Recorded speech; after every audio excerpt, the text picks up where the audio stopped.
Welcome to another episode of Hashtag I'm Just Saying. You know, we're having bad weather here in Houston, so the camera kind of froze, but it's cool. But I just wanted to thank you guys for tuning in every Saturday. I mean to tell you, the numbers are growing, the group page is growing, the YouTube page is growing, the viewers for the show are really, really growing. I'm topping over like 2,000 views on some episodes, and that just warms my heart to say I know that you could be doing anything on Saturday, especially in the summertime, and you kicking it with me. So thank you. Thank you for tuning in to Hashtag I'm Just Saying. Now, don't forget to get involved, get engaged, because it makes the show a whole lot better if you interact with us. You can state your opinion on whatever question we have, or if you have a question you want to ask us, feel free. If you hear something funny, feel free to push the laugh button. If you like what we're talking about, give us the thumbs up. If it warms your heart, hit the heart button. Just get involved.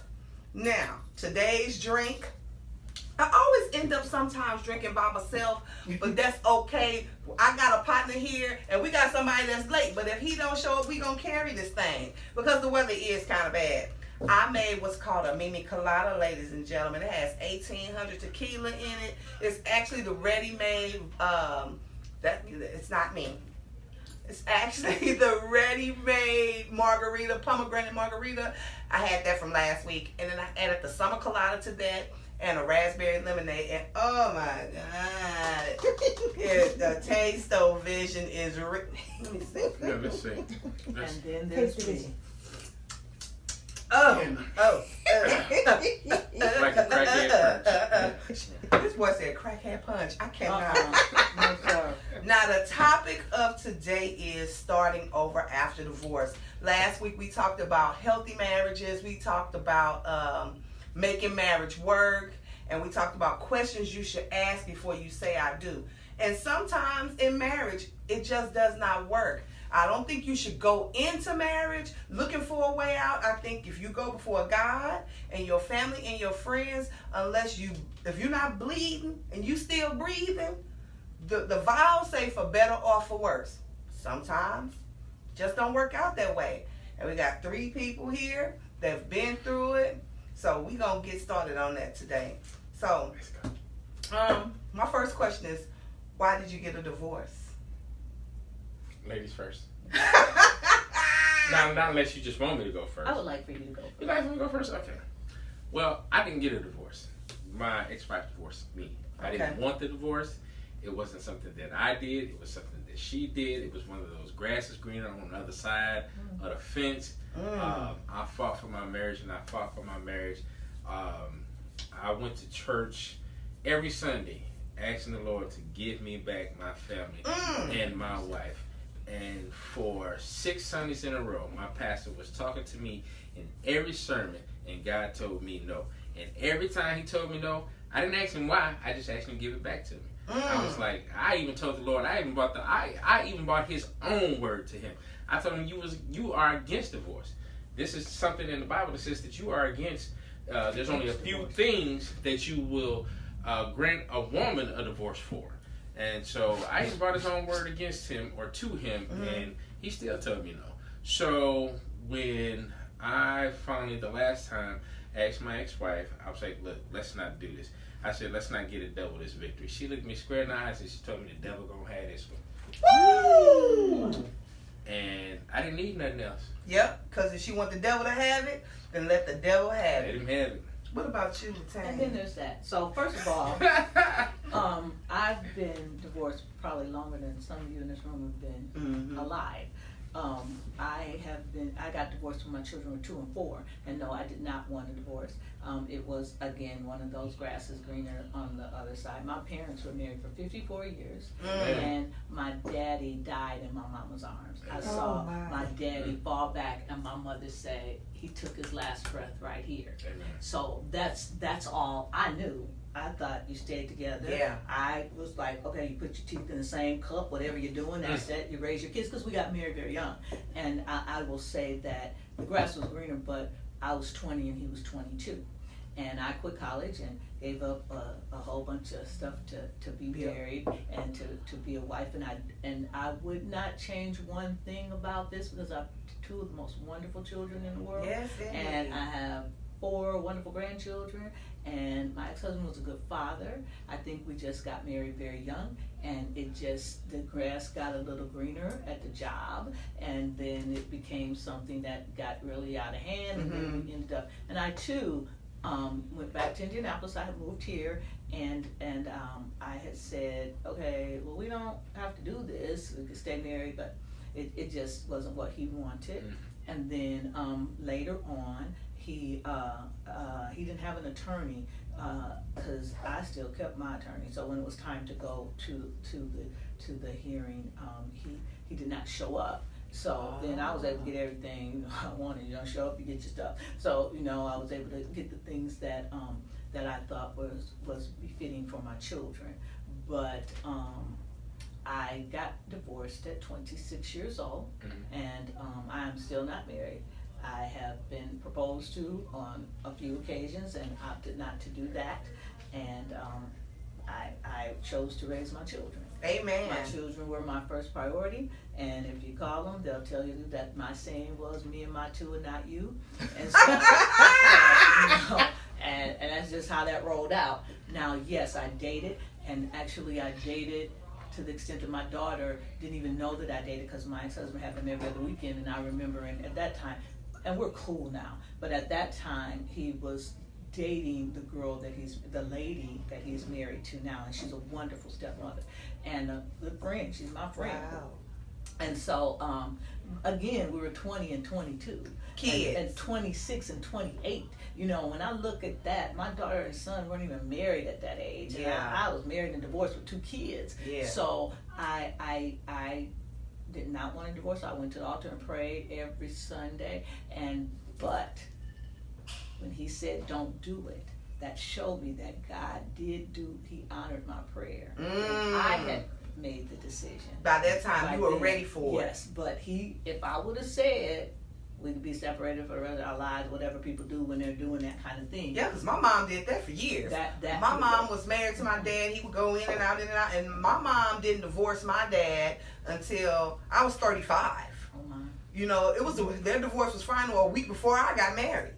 And I told my mother, and then I'll talk about why I got divorced, but I told my mom, I was like, hey, you ever notice when you got a plate of food and there's a lot of stuff on your plate, but you just want that one piece of chicken, but ain't no room for it? If you take some of that stuff off your plate, you put that piece of chicken on your plate. So I'm going to need you to clean your plate off. I said, because there's a man out there for you. If you want him, you say you don't, but there's a man out there for you. Say that again. Absolutely. You can't put that piece of, man, you cannot put too much on your plate if your plate is already full. And God's not going to be able to bless you if you don't clean that stuff up first. Did you hear that? That marriage been dissolved.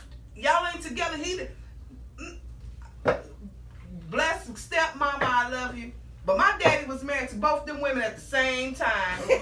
After he left my mama, he was dating her, and then he ended up marrying her. I think I was like 17, 18 when he married that woman. And going back and forth. No, make a choice. Now, I got divorced because it was crazy, because me and my ex-husband, we had went to, and if you can't hear us, please let us know, because, sometimes we get to talking like we just talking to each other, and if you can't hear us, we'll project. But we went on vacation, and I should have, here's the thing, when you look back at it, you know it's coming. The signs are there, we just refuse to see them. It was our anniversary, our 7-year wedding anniversary, December 17th, and he was outside with his friend, kicking, chilling, and I'm like, dang, it's our anniversary. So the signs are there. You start spending less and less time with your spouse, putting less and less time into your marriage, and more time into things that you want to do. You never want to do anything with your spouse. It's never time, or you're tired. So we go on vacation, and we have a great time because our family goes to Vegas every year for our family reunion. And he was like, oh my, I love her so much. That's what he came home and told his sister. He came home and told his brother-in-law that. He said, I think I love her more now than I did when we got married. And that was on a Sunday. And on the Tuesday, he told me, I don't want to do this no more. Ooh. I was like, huh? And I'm driving in my car. He said, I said I don't want to do this no more. I want a divorce. And I said, are you sure that's what you want to do? Just as calm. And I have no ill will towards him. He is remarried now. He is happy. And sidebar, he was good to my mom. My mom had cancer twice. He used to drive trucks. He would drive to Dallas and back, and he would come home and cook my mama dinner every day. I never had to do that. So I really don't have anything bad to say about him. It's just I wasn't the one for him. So I want to know, what part did you play? Because even though we all had the same story, our spouses asked us for a divorce. But what part did you play in the demise of your marriage? Did you have any part in it? Absolutely. Because I know I did. Absolutely. Because I had never been married before, so I really didn't know what marriage was. You didn't introduce them. I sure did not. We just got right into that thing. Y'all know me. Woo! Because this is one of them hot topics. This is Latane Bruce. I love Latane, y'all. I know y'all hear me talk about her all the time. And welcome AKAs to the city. I hope y'all turn up and have a real great time. I know she ready to ski-wee. And this is my boy Matt Burrows. We've been friends since we were 13 and 14 years old. This is my birthday twin. A-Leaf in the building. Okay, so what part did you play? I'm going to be brutally honest. And what part I played in the demise of my marriage. I'm going to drink while you sing. The part I played in the demise of my marriage was I was not a man. Okay. I allowed her to lead my house. I allowed her to say what we were going to do and what we wasn't going to do. This is easy for me to say now. And I mean, in hindsight. I went to work, I made money, paid bills, and that's what I did. I didn't step up when I needed to step up. I didn't be the leader of my household. And that was probably the part that I played the most in the demise of my marriage. Amen. So mine is the complete opposite. I was the driven one. I was, let's go, let's get this done. We moved around. Let's move to Houston. Let's do this. And I was constantly pushing him because he had more college than I did. So you get the job. You go out there. You do this. You go. And it was me directing instead of stepping back and doing that. And I think I made a lot of decisions that he did not agree with as it related to moving and to trying to find better places and things and jobs for him. And he was very comfortable where he was. And I did not understand that. So as we talk about how to rebound, what I did is all of that energy that I was putting into that, I tried to put it into myself. And then, now I know a lot more because I'll be 60 this year. Woo! Yes! But absolutely. Black don't crack. At all. But now that I know that, and I went back to school and I got my bachelor's and my master's and I started doing the things that I needed to do, I realized that I am a very driven person, and the only driving that I need to do is with me. And the next person whoever is with me knows me and understands that about me, and that makes it a lot easier for me and them, because it's not that whole, it's not even competition. It's just trying to put a square peg in a round hole, and everybody doesn't want to be moving and shaking and doing and going and seeing. But I do. Yeah. I do. I want it to be like boom, boom, boom. Let's keep going. Let's grow. Let's get. And I just saw house paid off. You saw potential. Absolutely. House paid off. You saw vision for your family. All of that. And that wasn't what he wanted.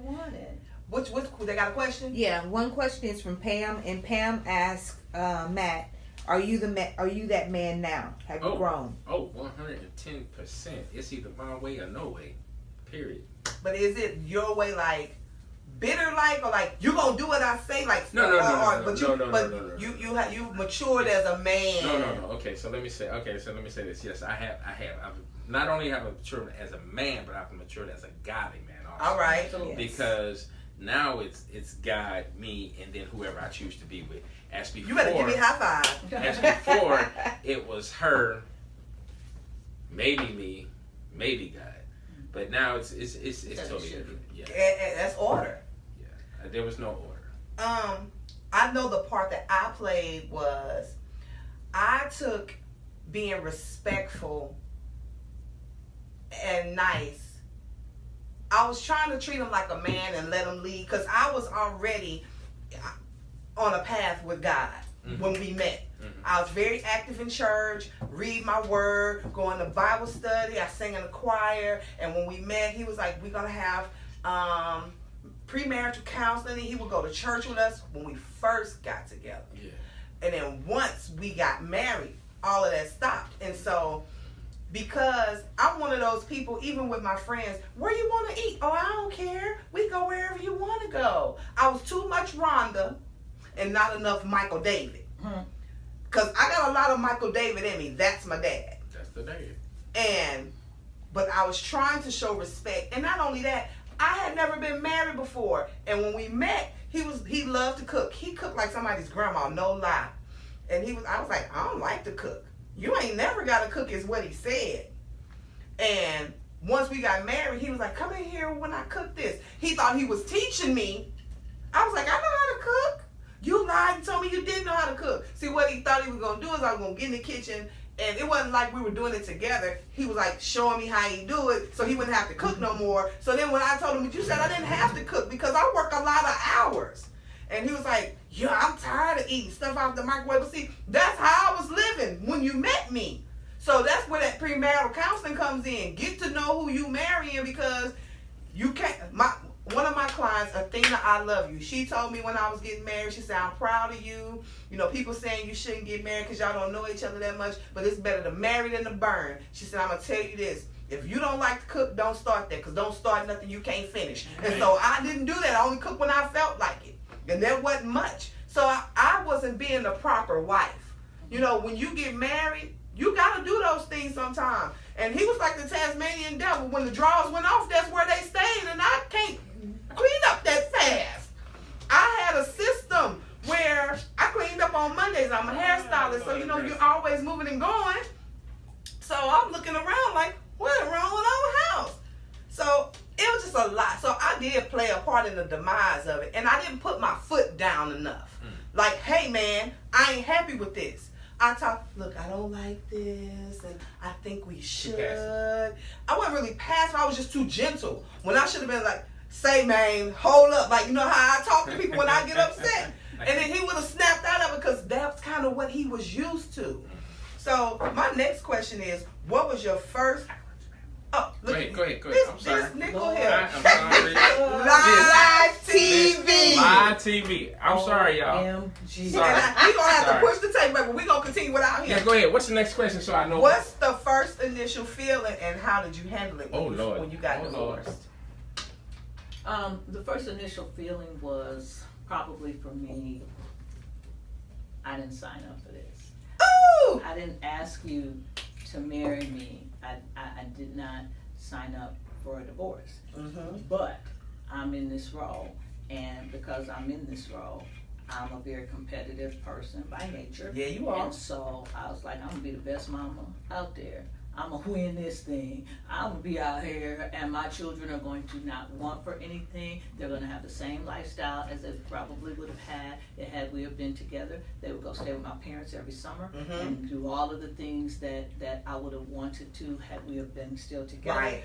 They did vacations and all of that, and then I saved money because there was no daycare at that point. Right. And so my initial thought was, I can't believe this is really happening. Now, you said there are signs, and so the relationship started at his job, and because I'm a fighter by nature, I fought a lot in grade school and high school. So you know when somebody is picking on you, and so you know what picking looks like. Just turn it down. So what ended up happening is that I would pick him up from work, and we had one car, and my daughter was in the hospital at the time. And every time this girl would come out, and I'd be sitting in the car waiting for my ex-husband. She'd get loud and be talking to people like, ah! And I was like, the first day it happened, I ain't say nothing. Then about the third time, I was like, oh, she's picking. She's trying to let me see her so that I can know there's something. And then when I found out, she called me and told me, you know, I'm messing with your husband, da da da da. And what will it take for him to get a divorce? And I said a courthouse and a judge. That's generally how that happens. You know, I mean, so you know, that's generally the way that goes down. And then when I went and asked him, and then when I saw her, I didn't know who she was. She called me and lied and said she was someone else. But when I saw her, I was like, that's why you was picking. That's who. Now you wanted me to know who you were, and so when it all went down, and I'll say this, and I'll say it to him, her, everybody. I truly believe that for some reason she hated me far more than she loved him. And so I moved here to Houston. I wasn't even gone. We left in August. And my son's birthday was September 30th. And that had already dissolved. And that wow. And that's so, deep. Yeah. And so she got, you know, God, as we talk about, God don't like ugly. And he ain't too crazy about the pretty. She got fired. And so from the job, she got terminated. And then, you know, and that's when I was really the strongest, probably part of my faith walk started then. But again, you know, I tell people all the time, she needs to thank God that I got saved to the level that I did, because she would have caught a good beat down. But, you know, I would have got with her, and so you know, and not to kind of get with somebody that you know, because God has changed me. Because those kinds of things, the things that would have went through my mind back then was, put a tire iron in your coat and hit her in the head. Oh my! And then throw the tire iron down because she knocked out. See, that's Midwest, the kind of baby. That's the kind of stuff that I would have done if I wasn't a Christian. And so, you know, and so that's why I know a wonderful change has come over me. You know, because you know, you couldn't, and that was because of the confrontational stuff. See, not just because she did that, but she used to mess with me. She used to mess with me all the time. She tried to come to my house and fight me, and you know, just all of that. And I'll be like, ooh, and so because she was like pushing the door to get in my house, and into my house, not his house, my apartment. And the crazy thing is, now you got him, Toyota, what's up? Now you got him, you done moved on, and she done broke up with him. And now I leave, and then it's over. And so, and he feels stupid. Yeah, and probably have no idea. He may not have, but he's got a wonderful wife now. Connie is just, she's amazing, and so, and she's wonderful to my children, and we are cool now. But we're 30 years in. Yeah, 30 years. You know, we 30 years. Last year they were here for the 4th of July. I was like, y'all stay with me. I don't care. You know, because I don't. You have nothing to do with my marriage. And that's me all day. I'm there. You know, and my children were there every other weekend, and they have a very good relationship with their father. So what's your initial feeling, and how did you handle it when you first got divorced? My initial feeling was, of course, hurt, pain, frustration, misunderstanding. I couldn't understand for the life of me how you spend 22 years with somebody and then just decide that because you done went and got this degree that my $65,000 ain't enough for you. And that you need, I don't know, you used to, you know, I just don't get it. So I was upset. I was hurt. I was confused. I was pissed off. Man, you talking about tire irons? Look, I can't even say what I was gonna do because we on live Facebook. I ain't even lying. I'll probably end up in jail. All I'm gonna tell you is this: is I was headed down Highway 6, turned on I-10 because I was headed to Katy, and the car kept turning left. By the time I knew it, I was halfway to Baytown. So that's all I'm gonna say about that. I understand. Especially when I found out that you have moved this dude into my house. I'm like, you just, that's just trashy. Who does that? But I was upset. Needless to say, I was upset. And then, as I was telling y'all earlier, if you want to know what a bitter black man looks like, hello. How you And doing? see, you got to learn to unwrap that, but we'll get to that. We'll get to that. That's in the list. We'll get to that. But I think my first initial feeling, this gonna really trip y'all out. So he asked me for divorce. I said, "Are you sure that's what you want?" He said yes.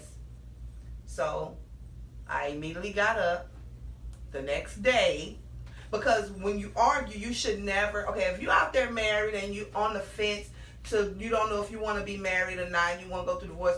When you're having a disagreement with your spouse, never threaten your spouse with divorce, because that gets old. And what happened was, whenever he would get worked up, I don't want to do this anymore. And we were sitting talking, well, baby, you know I don't want a divorce, because when he asked me for one, he really didn't want it. Let me just be clear. So I said, you sure that's what you want? And I went down to the courthouse and I filled out the paperwork myself. Now, my first initial feeling was hurt. It was like I was going through a death in my family, like I was going to a funeral. I'm in the courthouse, and what went through my mind was the last time I went to the courthouse, it was he and I, and we had been married 7 years. It was he and I getting our marriage license. Oh my.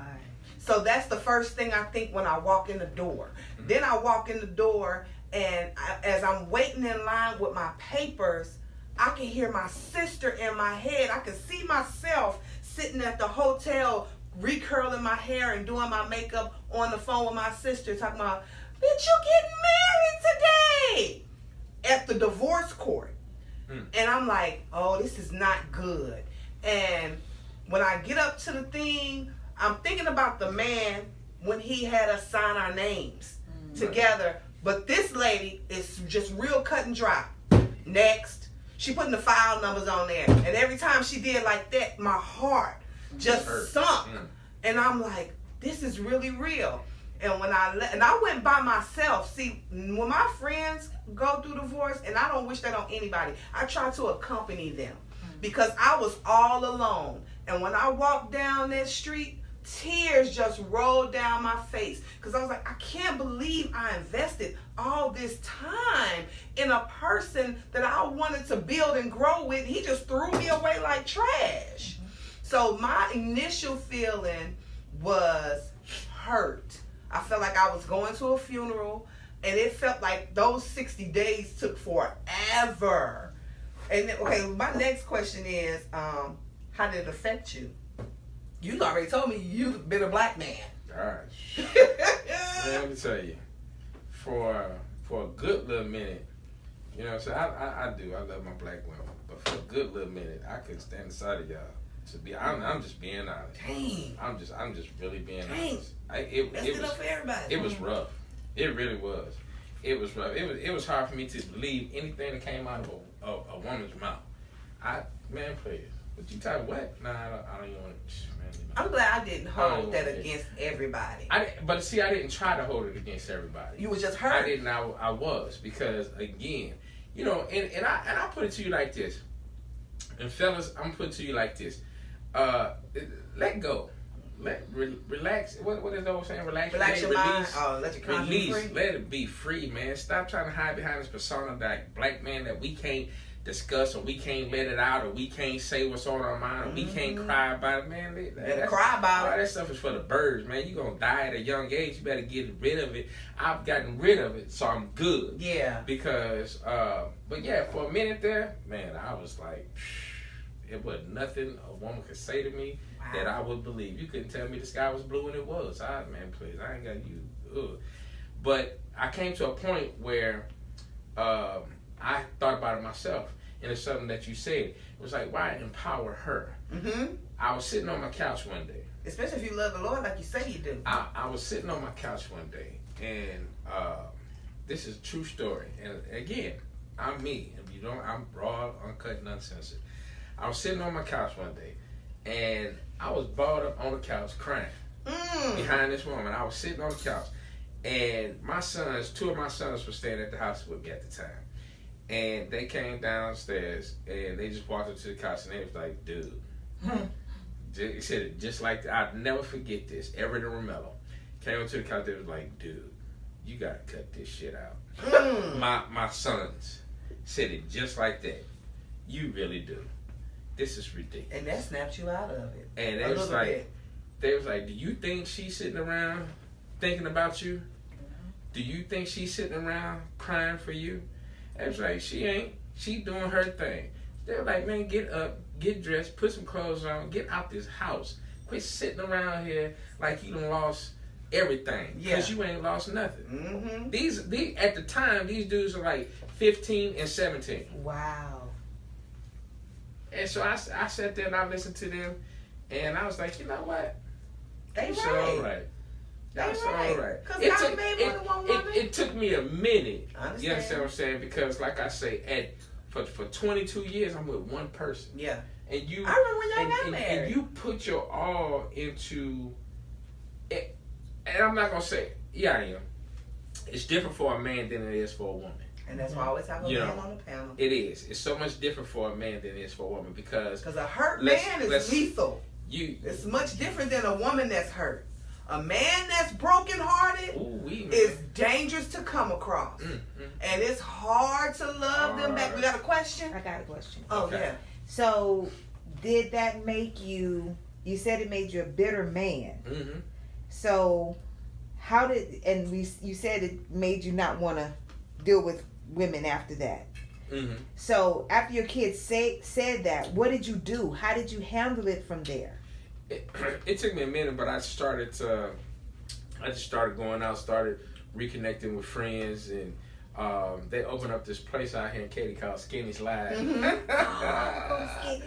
Oh Lord, I was in Skinny's. Let me tell you, I was in Skinny's Friday night, Saturday night, Wednesday night. Putting yourself back out there. I got out there, and that's how it is. I got out there, and I just got to just doing my thing, and that's how I got. I got it.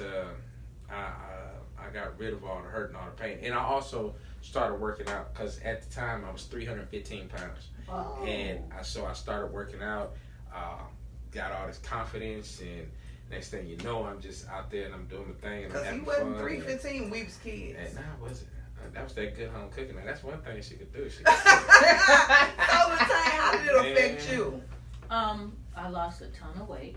That was the first thing. And my grandfather told my mother that, that was before people thought she was on crack if you lost that kind of weight. Right. He was like, Corrine, that baby got the cancer.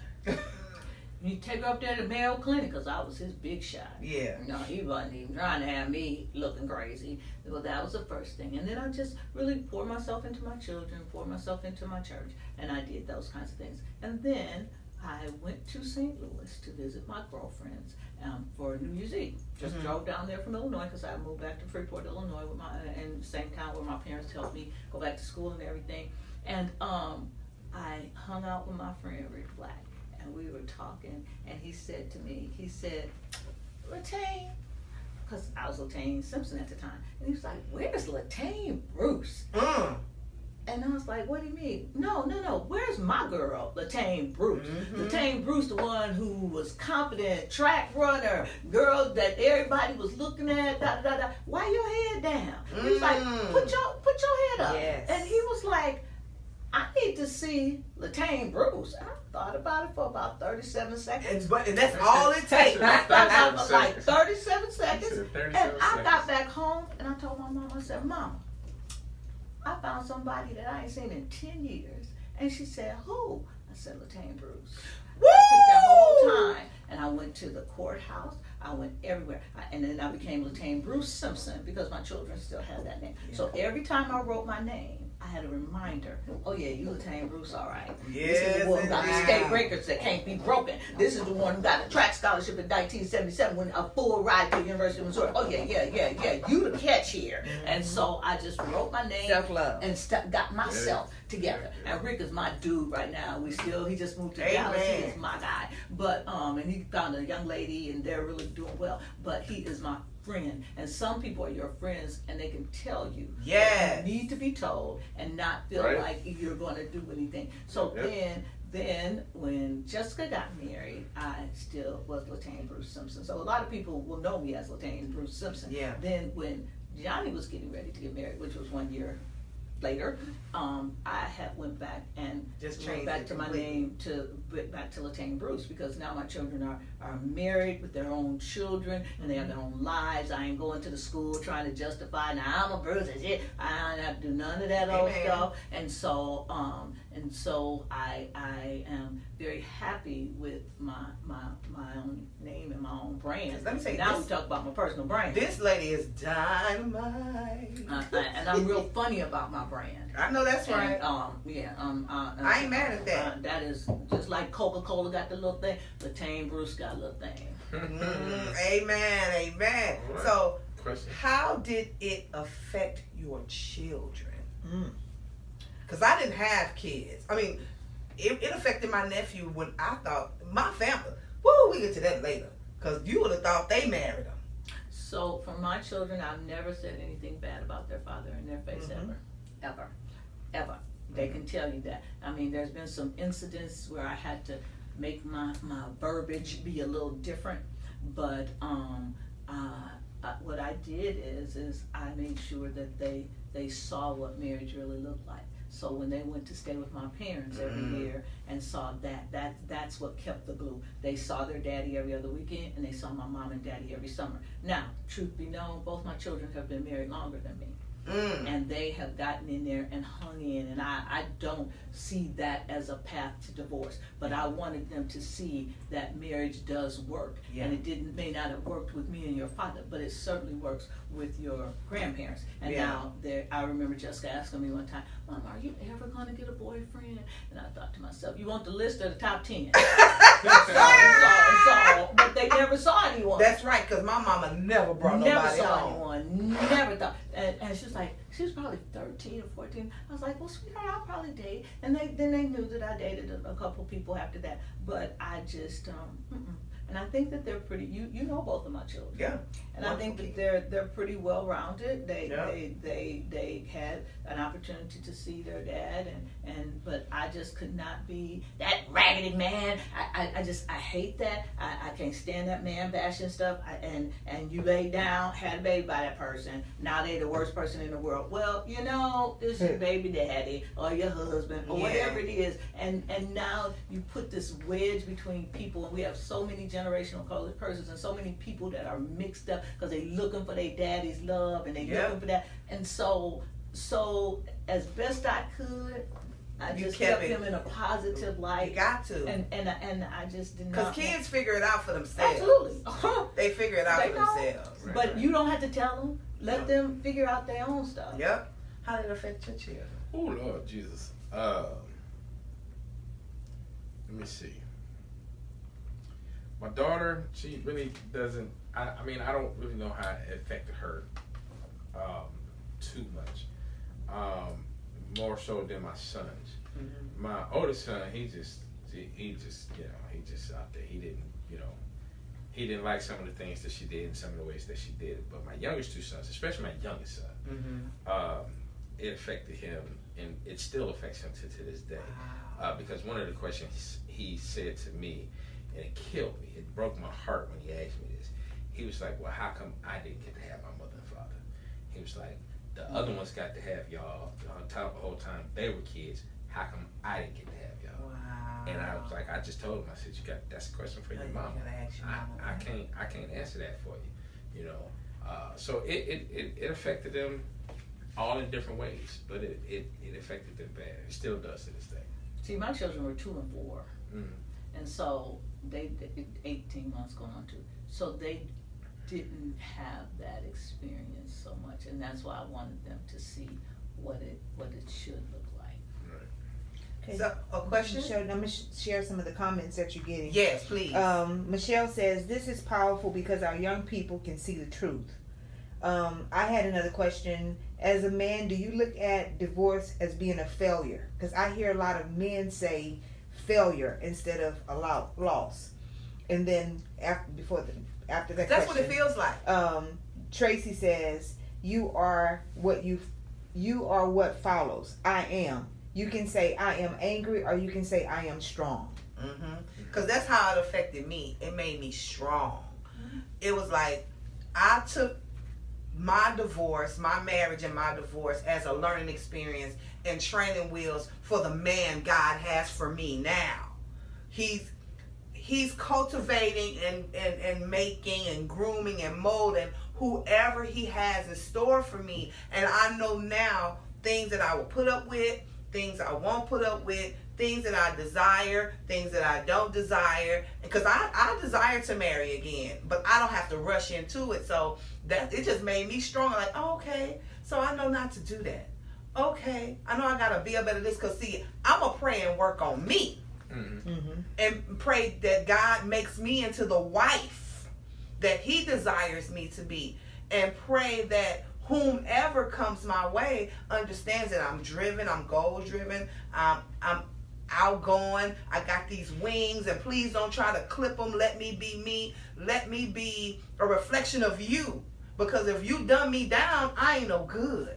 I'm a lion, I'm a Leo. You got to let me be me. So, and I'm gonna let you be you. I'm gonna respect you. I just need you to respect me and love God. See, that was my thing. It was like, I met my husband in August. We dated in September. He proposed in October. We got married in December. And I was at a place in my life where I didn't want to date and be just dating. You know, I wanted to be settled. You know, everything I asked God for. So be careful what you ask God for, because when you get to praying, everything I asked him for, whether it was my house, whether it was my business, whether it was my car, I said I would be married this year, and I was proposed to 3 times that year, and he just was like, ding, ding, ding, you're the winner. So you gotta be careful. So I ate something I don't eat. I normally do not eat, and I ate something. You're and nervous. I'm so sorry. So I'm gonna tell you. But I'm gonna walk out on this real quick, and I'll be right back, because I always say this. And I tell people this all the time. Stop asking God for what you really don't want. I want a good man. I want a good woman. No, you don't.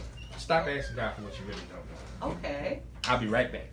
Yeah. And then there's that. Yeah. But it's kind of the truth, because, you know, people desire to be married, but they don't know what marriage is. They don't know the work that it takes. And you say, like, I remember when I was going through pre-marriage counseling, and then I'll get to the next question, because I ain't going to hold y'all long. She got someplace to go. In pre-marriage counseling, Pastor Roberts, hey, Pastor Roberts, I love you. He was like, now, women always pray that they want their husbands to go to church and be involved in the word, and then God gets them and they change.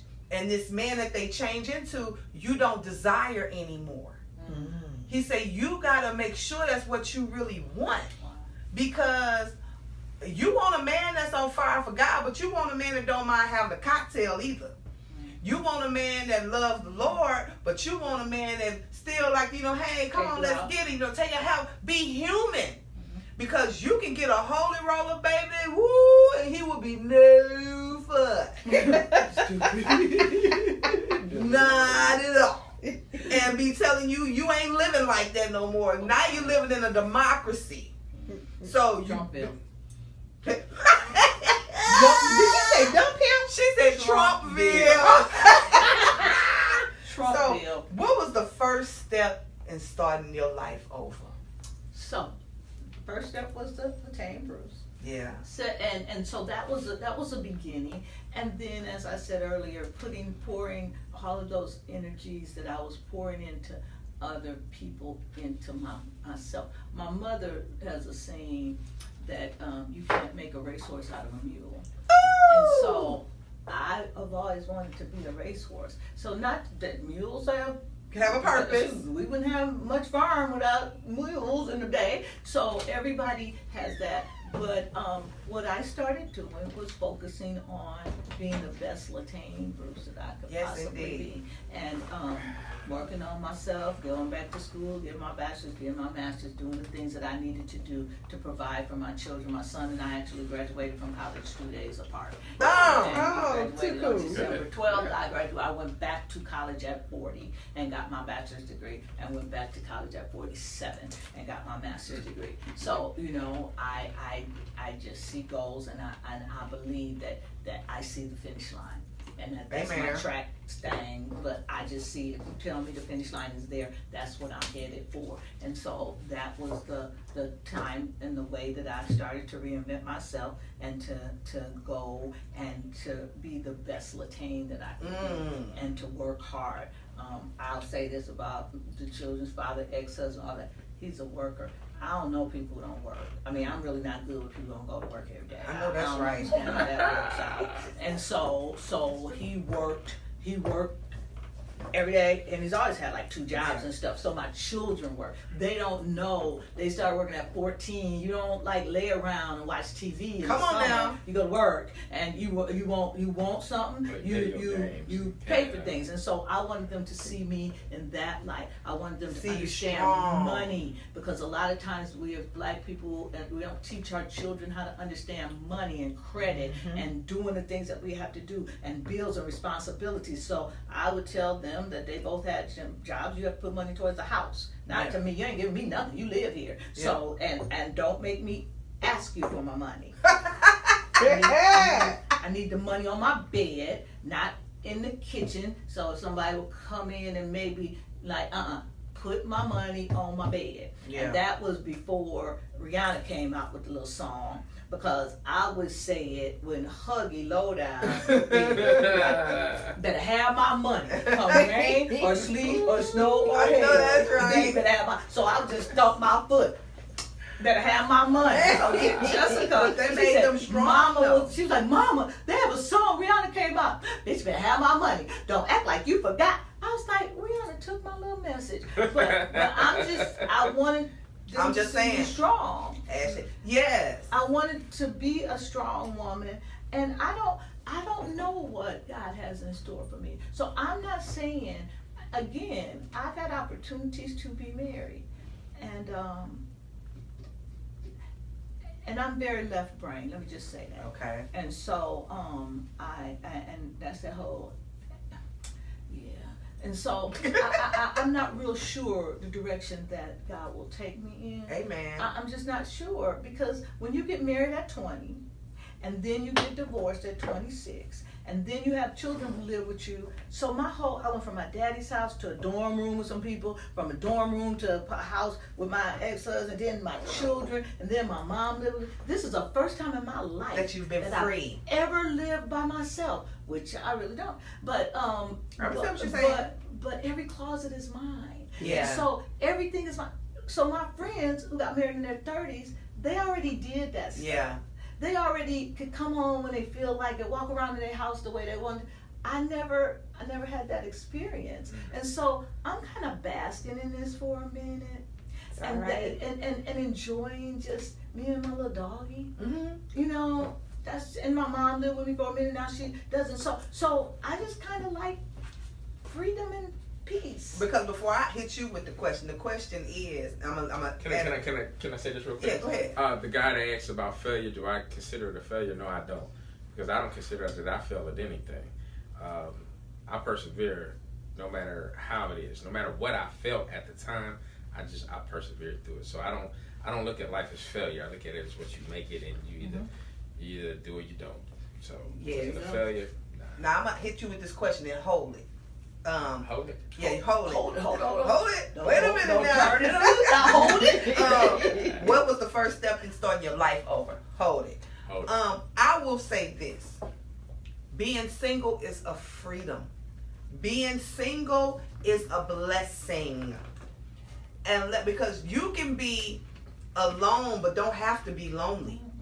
See, I remember when I was married, I told my ex-husband, I was like, when I was single, I was alone, but I wasn't never lonely because I was a mover and a shaker. I was always gone. I always had something to do. And that's when my business was really thriving. So I was always out promoting myself. I was half-ass popular if you ask me. And so I was always into something. And I'm a creative mind. So I was always thinking of new things to do and new things to make myself better, to reinvent myself. So when I got married, it was like, well, I gotta ask, every time I go down the street, I gotta call. Well, I'm at the store. Well, I decided to go pee. Well, what you think about, I want to work at this place. And then you, depending on who you married to, they be like, nah, I ain't with that. And if you a real woman of God, going, follow your husband's lead. That's hard. Especially when you were like me. See, I got married at 35. I had already had a car. I had already bought a house. I had a business. And it was hard to reel that in and be like, well, baby, what do you want me to do? So before you like, because just because you get married don't mean, some people date to marry, some people marry to date. And you want to be with somebody that marries to date.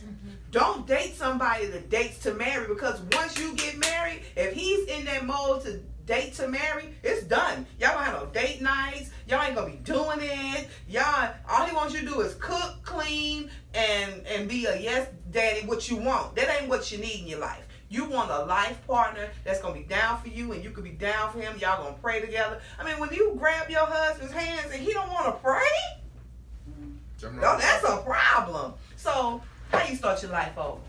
How did I start my life over? I went to church. Got back in church.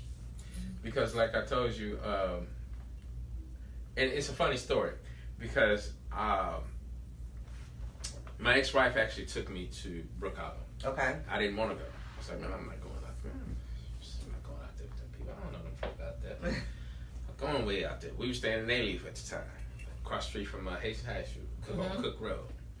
And I was like, man, that's a drive. I'm not going way out there. So I did. We went out there. Whatever I liked, she turned out not liking.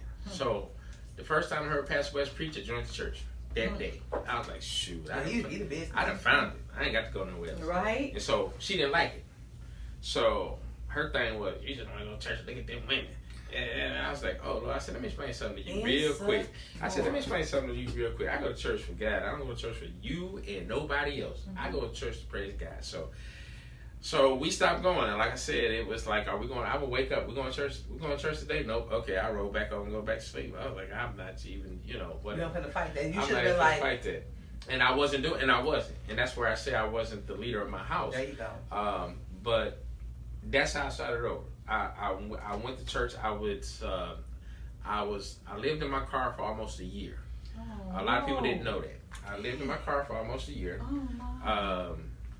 And I would go to church every Sunday though. Every Sunday. I don't care what kind of clothes I had on my back. I would go to my mom's house, take a shower, and then from there I would go to church. I was in church every Sunday. That's when I told you I was asking God about, should I stay, give me my marriage, and he just wouldn't do it and everything like that. And so that's how I started over. I started going to church every Sunday. I got involved. I took my Christian education classes. I got into a ministry, First Impressions Ministry. I now lead that ministry at 10 and 12 o'clock on the Queenston campus. And I just, that's what it is. That's how I started over. That's how. And one thing I did do, though, I did do this. I asked God, I told God, it was the coldest night. It was 2011. It was the coldest night of the winter. I think it was almost 22 below zero. And I was on the corner I was on Mason Road across the street from the Academy. There was a gas station over there. I used to know the guy. And so I would park in that gas station. That's where I would sleep. And I was in that car that night, and I just closed my eyes. I prayed to God. I said, Lord, give me the peace that surpasses all understanding. Just like that. Woo! And that's how I got through it. That's how I got past it, and that's how I got through it. And that's how I started over. Just like that. Wow. Testimony. How I started. Well, the moment that he knew we were gonna get divorced, we was kind of coexisting. Sometimes he would be there, sometimes he wouldn't be there, or we wouldn't talk to each other. Sometimes, because he drank a little bit, so when he would get a little tipsy, then he would talk to me. But I remember when he left, he turned the cable off. Oh, wow. He turned the gas off. Now, let me explain. When you don't have no gas in the wintertime, and this was a cold winter, it was like in the 20s, 28, 27 in Houston, and that's an odd thing for it to be consistently cold like that. But it was cold like that. And I would get up on Sunday mornings to have to be at church. And I never stopped going to church. And I remember one girl told me, "Oh, your skin's so smooth." And I said, in my mind, I don't have no hot water.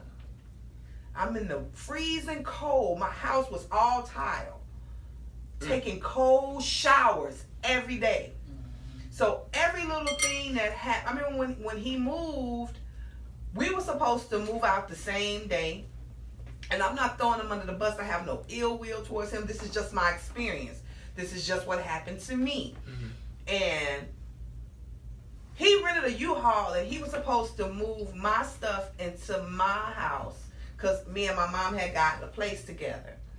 And it's amazing how God works, because the first 2 years of my divorce, I never had to be alone. Me and my mother stayed together.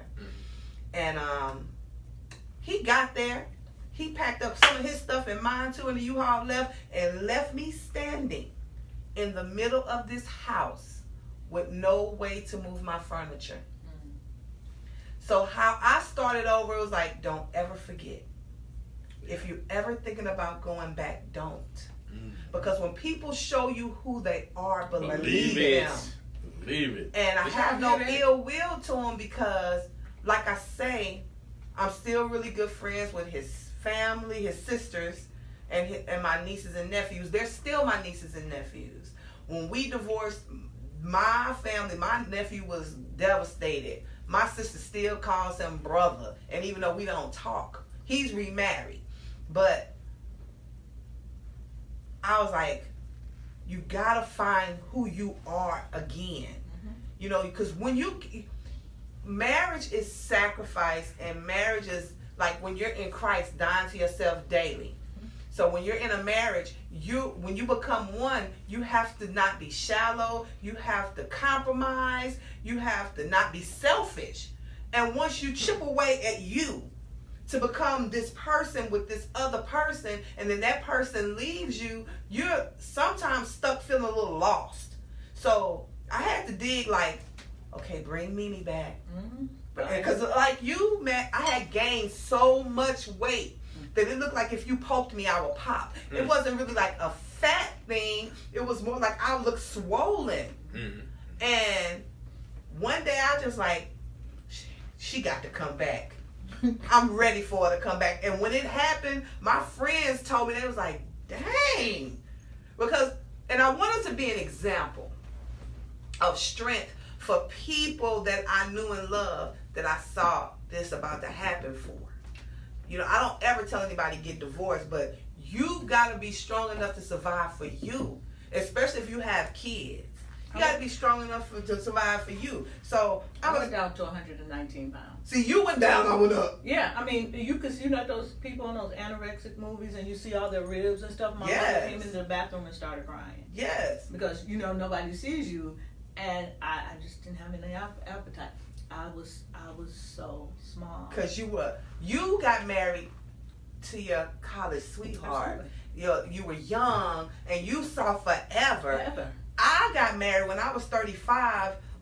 I thought I was hood rich. Now I'm broke. I don't have a car. I don't have a house. I don't have anything. And then he moved across the street with another woman across the street from my old house. See, those are the kind of things that'll make you bitter. They can make you bitter, they can make you better. And I thank God every day for my experience, because I'm the best Mimi I ever could be. And the next man gonna give me, he got a jewel. So I'm gonna ask 2 questions, well, 3, and we gonna make it quick, cause I'm good. Okay. What advice would you give someone going through divorce? Pray. I agree. Pray, cry if you have to. You have to. Let out, man. Get angry if you have to, but don't sit in it. And stay away from people who are negative. Oh my God. Who just pour all that old funky, nasty bad stuff opinion. See, I knew he wasn't no good. Now I know he ain't no good. Let me tell you, and all of that. See, I'm not into self-inflicted pain.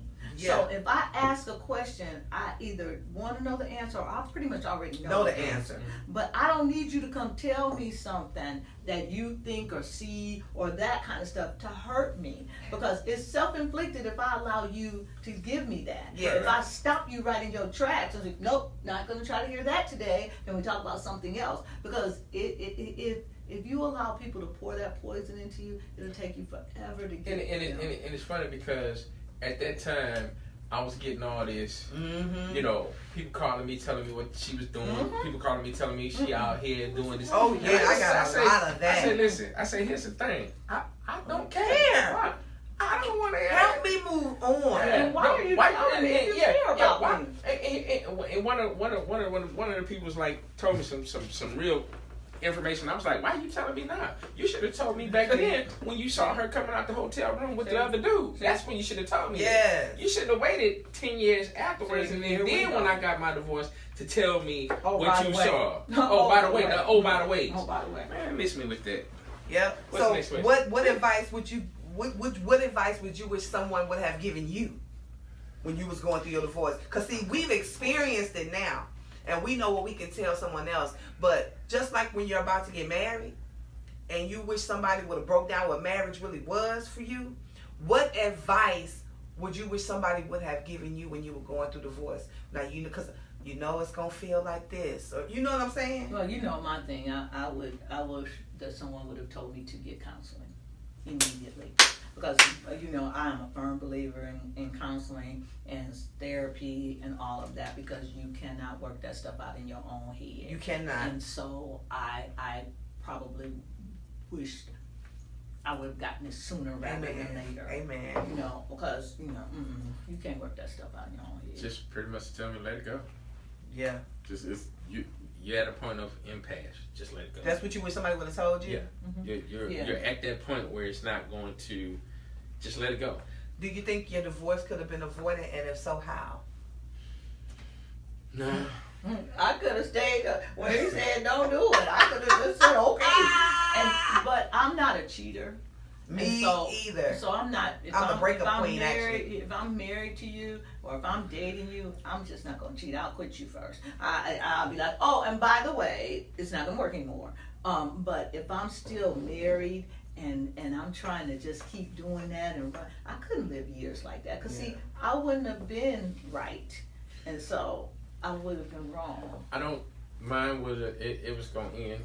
There was no way, because. God knew it was going to end when you started it. And sometimes, yeah. Because God knows all, sees all, He is all. He's the great I am.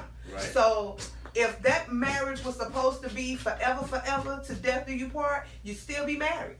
So God knew when you were standing up there gritted and cheesing and getting ready to eat that wedding cake, He knew. Yeah, for sure. He knew that one day you would get to that. And He knew that I would have the most wonderful grandchildren in the whole world. Oh my God, I love her grandbabies. Well, it happened because that's what she wanted. It wasn't because that's what I wanted. Absolutely. It's because that's what she wanted. So, do I think it could have been safe? No, it couldn't have been, because you know her. You. Right. So, well, we got any questions or any comments? The comment from Michelle Wood was, amen, because there are a lot of negative feedback from those who were jealous of the happiness you did have in the beginning. Mm-hmm. So, do the round table. I say, just at the end or whatever the case may be, first off, thank you for having me on. Finally got over here and got here to it. But I'm trying to have them on for a minute. And I'm a some of the funny shows. Truck drive is hard. It's hard. But I'm gonna say this to. I'm gonna say this, and I wholeheartedly believe this. Mm-hmm. So I'm gonna look dead in this camera and I'm gonna say this.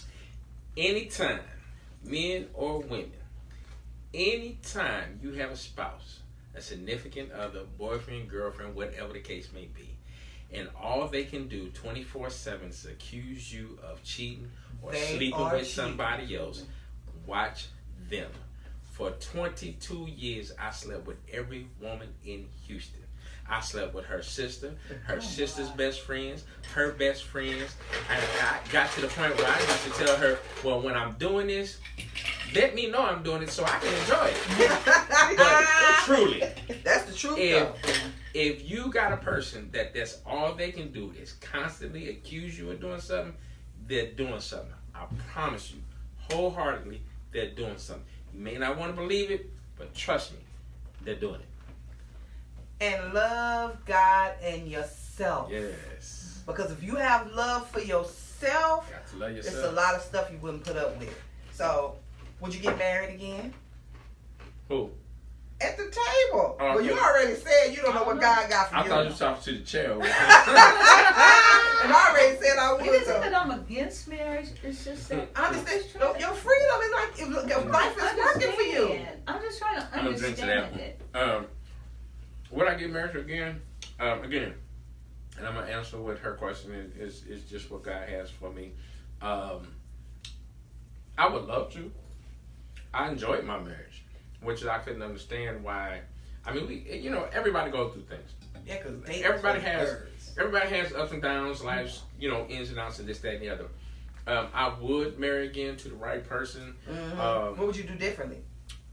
Because that's on the list. I'm gonna go to that. What I would do differently is what I already said. It wouldn't be. It's gonna That's be. why you have to read all the questions because they was answering we gonna that they be. ought. It's gonna be God, me, her. Now I'm the type of dude. I'm not. Listen, I'm very simple. I'm very easy to please, and all I ask is that you love me. If you love me, then we good. That's it. That's all I want. If he's single, That's y'all hit him up in his DM because he work hard, he play hard, I work too hard, and he loves the Lord. Yes, indeed. Yes, indeed. But That's my brother. I think that would be it. That really would be it. I'm simple man. I don't require much. I don't just. So round table, what did you learn from your past experience? Are you asking them? No, I'm asking you and you. What did you learn from your marriage? Like where you went after the whole experience, what did you take from it? I took that I had to be a man. Okay. I have to be, because if I'm not, it just doesn't work. It doesn't work. And a lot of people's definition, a lot of guys' definition of a man is different. Mm-hmm. You got some dudes out there that just. I'll be the first to tell you, dudes, go sit down somewhere with all that BS, man. Really? God, you wonder why you can't keep a woman. Mm-hmm. That's why. Right. Because you don't really want to keep one. You can't. I had and this may be a little off the tangent, but real quick, I went to the Zydeco Fest with some friends, and the one of the friends, there was a security guy there, one of the officers. And she was like checking them out and everything like that. So I went over to the brother. I was like, she was wondering how they said, well, she need to come talk to me. I said, nigga, if you don't take your butt over there and go talk to that woman, I said, what you mean she need to come talk to you? Stuff is off. I said, come on, man. I said, really, dude? Real men. If you don't, You're used to that. I was like, if you don't take your and don't get me wrong. And don't get me wrong now. Don't get me wrong, because I don't judge. I don't judge a lot of. I don't judge certain things. But dude, you ain't got. But he doesn't have to do that anymore. You don't have to. He don't have to, because all he can do, he can stand there. Yep. And if she don't come, 3 others will. Yep. I'm like, she need to come talk to you. Why can't you go talk to her? That's that be a man thing. See, that's the understanding. You got. That's an age bracket too. Man, this is 20. This is 20. What is it? 2018. Yeah. Come on with all that, man. So you need to come talk to me. Get out What of here. have I learned? what did you take from it? What I took from it is that. Because you are amazing. Let me just say, sidebar. I met this nice young lady. She came into my life, and she has been a blessing to me and to my family and even to my friends.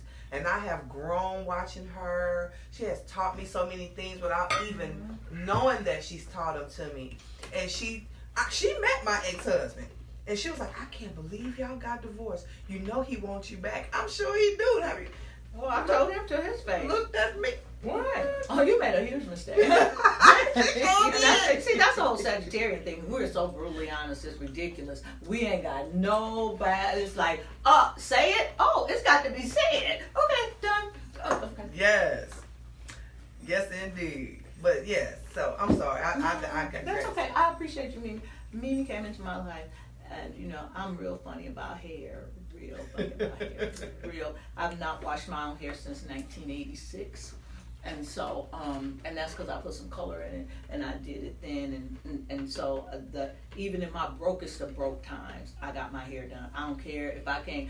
When I was in Indianapolis, and it was $40, and I said to myself, "Self, if you can't spend $1 out of the money that you make in a 40-hour week for you a day, if you can't give yourself $40." Then you don't need to go to work. That's all I need. I'm not asking for a whole lot. I put the press-on nails myself every Sunday, glue them suckers on, polish them. But the hair, oh no.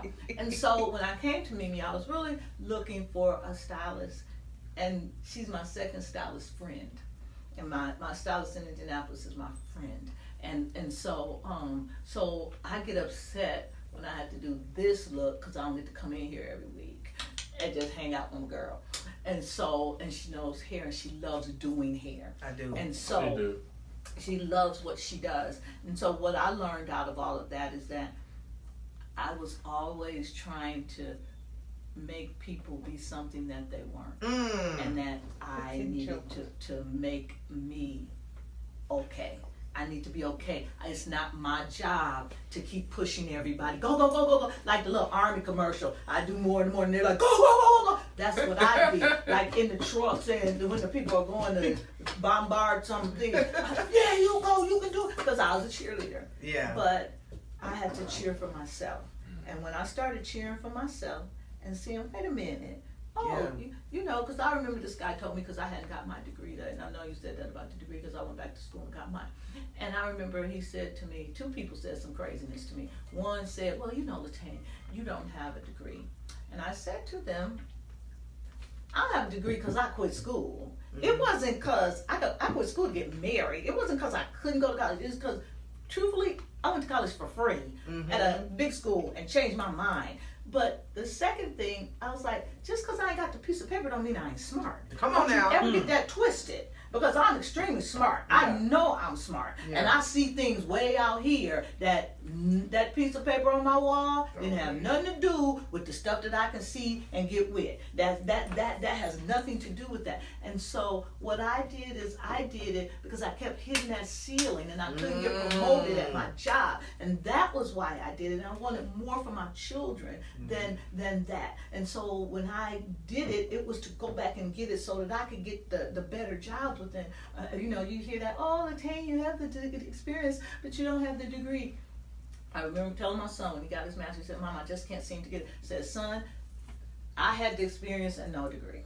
And then when I got the degree, the things started doing this. Now you got the degree and not the experience. Trust me, this is all going to come together and it'll work. I had to reinvent myself to know that I could be the best Latanya Bruce that I could possibly be. And had I have stayed in that marriage, in that situation, I would not be this person. I would not, because I still would have been in the back of that truck with the SWAT team. Go, go, go, go, go. Yeah. Supporting your husband, because that's what you do. That's what I do. We're, as wives, we're supposed to birth their dreams. Girl, I sent that man to work looking good all the time. I bet you did. Had them clothes all up on. His clothes was like shirts, and he took his show on the road.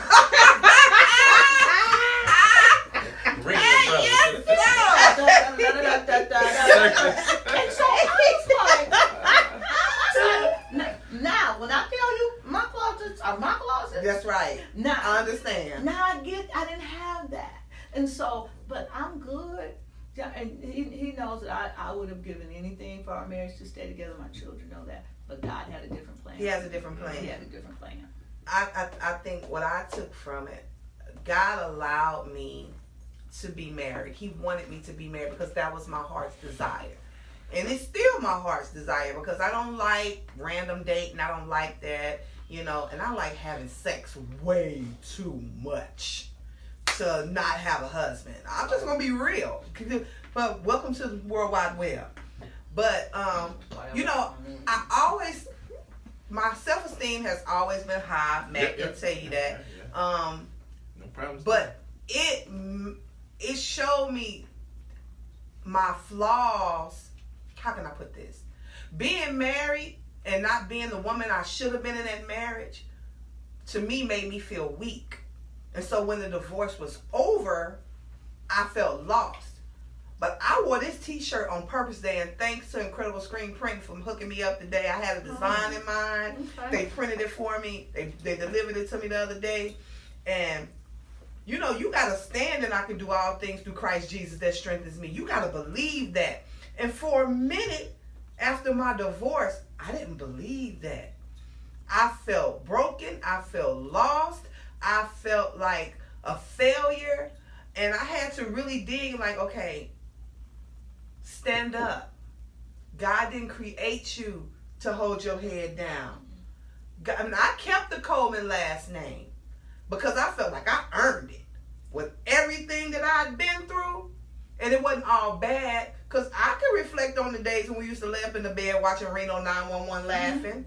You know, but to have a man yell and scream at you on a Tuesday night before you go to church and you got to lay prostrate because you got to go lead worship. And you're already nervous because you don't like singing in front of people. So I think what I took from my experience is always be the best me you can be because you ain't no good for nobody if you ain't no good for you. That's it.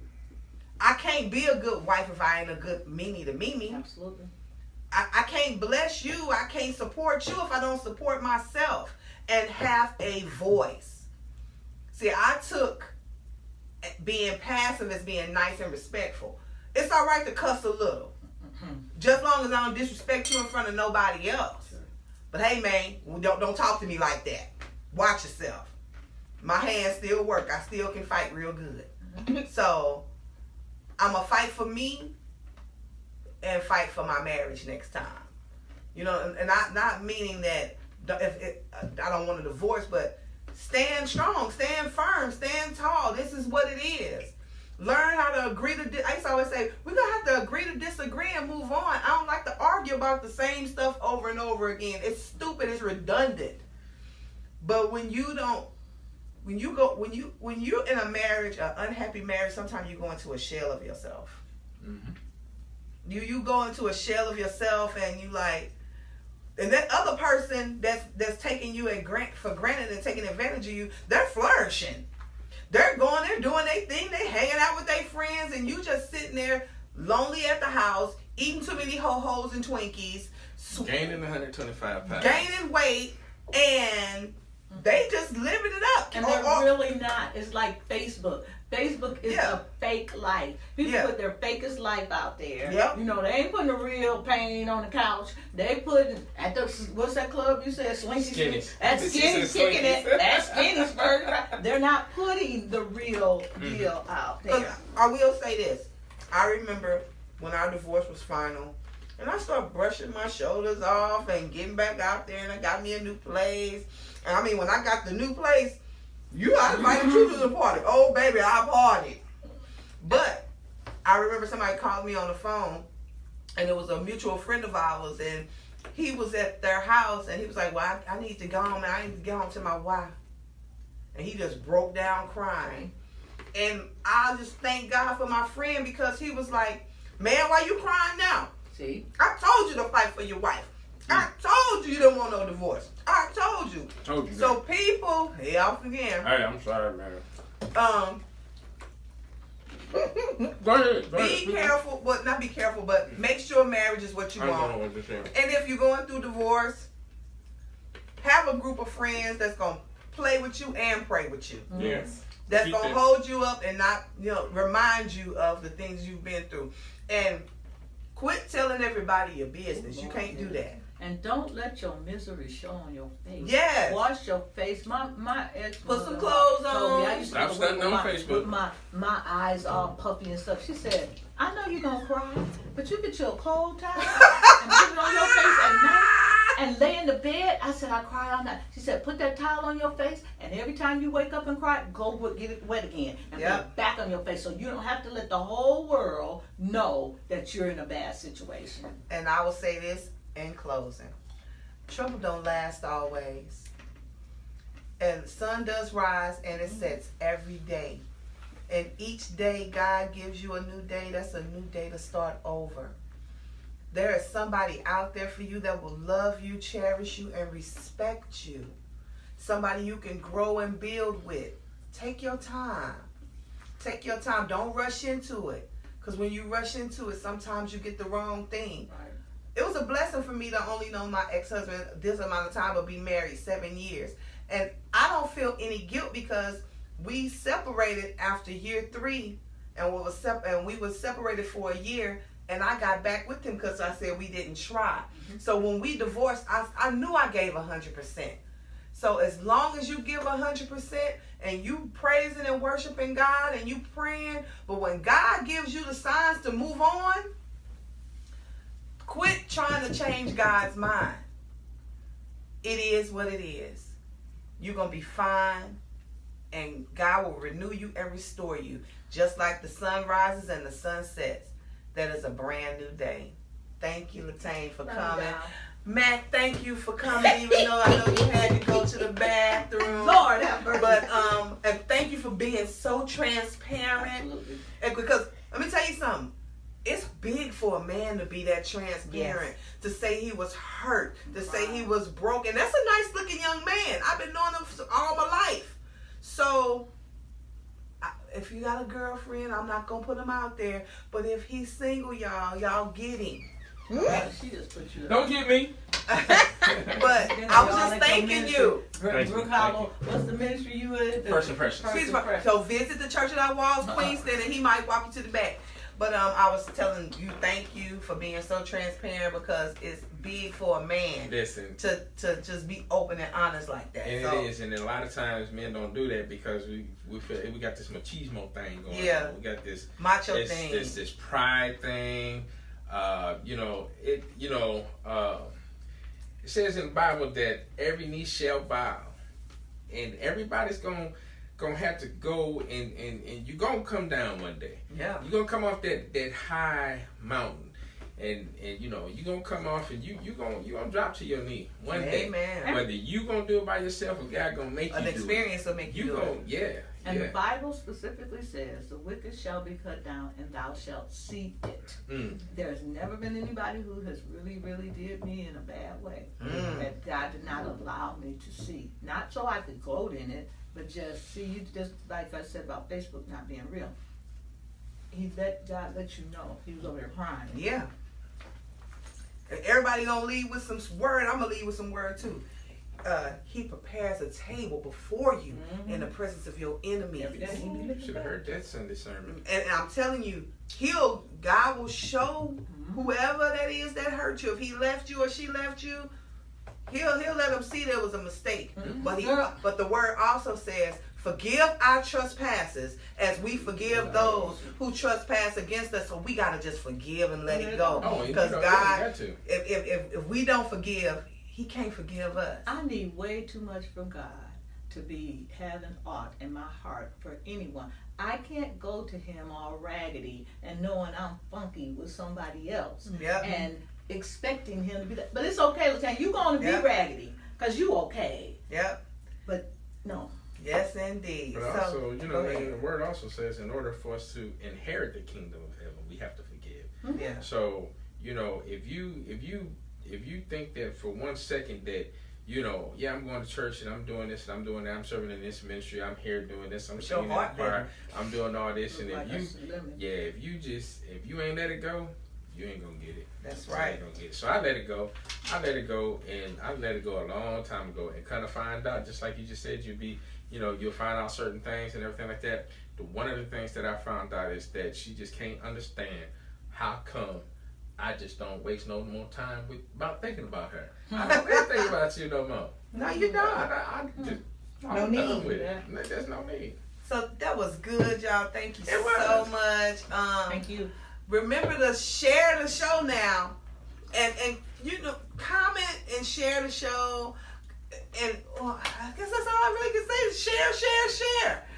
Follow me on Twitter. Follow me on Instagram. I got Instagram TV now. IGTV. It's pretty funny. What? And remember to laugh. Remember to love. Remember to be the light, and always bear good fruit. Always. Because what you put out is what you get back. What you give the universe gives back to you. God bless you. Be encouraged, and I'll see you next week. Holla. Peace.